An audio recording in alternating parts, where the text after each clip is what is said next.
All right, so you're looking to get into IT or cybersecurity, right? Well, there's one thing you absolutely have to know, and that's networking. Think of it like the digital plumbing of the entire internet. It's that important. So let's break it down. Okay, this might sound like a weird riddle, right? What do your friends and your phone have in common? But trust me, the answer is kind of the key to, well, to everything we're about to talk about. They're both part of a network. Let me show you what I mean. So at its most basic level, a network is really just a bunch of connected things. Super simple. Think about your circle of friends. You're all connected, right? You've got shared interests, inside jokes, you share information, and just communicate. We're going to take that super simple idea and use it to tackle something a lot more technical. All right, so we've got that idea locked in. A network is just a connection between people. Now let's shift gears and see how that exact same concept plays out in the world of technology. We're going from people to pixels. And you know what? In the world of computers, it's pretty much the exact same idea. A computer network is just a group of connected devices, and their whole job is to communicate and share data. So instead of your friends sharing funny stories, you've got devices like your laptop, your phone, and servers sharing files, streaming videos, and sending messages. And I mean it when I say these networks are everywhere. Seriously, we're not just talking about the obvious stuff like your laptop or smartphone. Think bigger. We're talking security cameras on the street corner, the traffic lights that keep cars moving, even high-tech farming equipment. All these things are part of a network, constantly talking to each other. Okay, to make this crystal clear, let's put some faces to the idea. Let's imagine 3 people. Meet Alice, Bob, and Jim. So on their own, they're just 3 separate people. But the second they start talking to each other, sharing ideas, boom, they've just formed a small, simple network.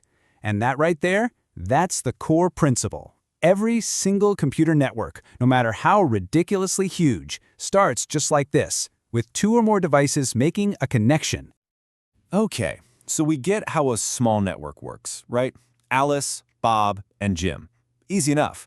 But what happens when you start connecting those small networks to other small networks?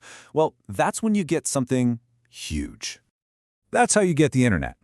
And here's the part that really blows my mind. The internet isn't some single magical cloud. It's actually a massive global network of networks. It's literally billions of smaller private networks all hooked together, creating this one giant web we all use. Let's go back to our friend Alice for a second. Imagine her group of friends wants to hang out with another group, but that new group speaks a totally different language. What do? Well, if Alice happens to speak both languages, she can act as a translator, right? She connects the 2 groups. In the tech world, that's basically what a router does. A router is that translator. It connects different networks and makes sure they can all understand each other, forming one big, seamless conversation. It's a perfect analogy for how the internet works. Now, this whole idea of connecting computers, it's not brand new. It actually got its start way back in the late 1960s with a project called ARPANET. That was one of the first real computer networks. But the real game changer, that came in 1989. A guy named Tim Berners-Lee introduced something called the World Wide Web, and that turned the internet from a government project into the information playground we all know and love today. All right, so we've covered the big picture of what the internet is. Now let's bring it back home a little and talk about the 2 main kinds of digital worlds you're using every single day, private and public networks. So on the one hand, you've got your private network. This is your personal space, your home Wi-Fi, the network at your office. It's your small internal bubble. Then, on the other hand, you have the public network.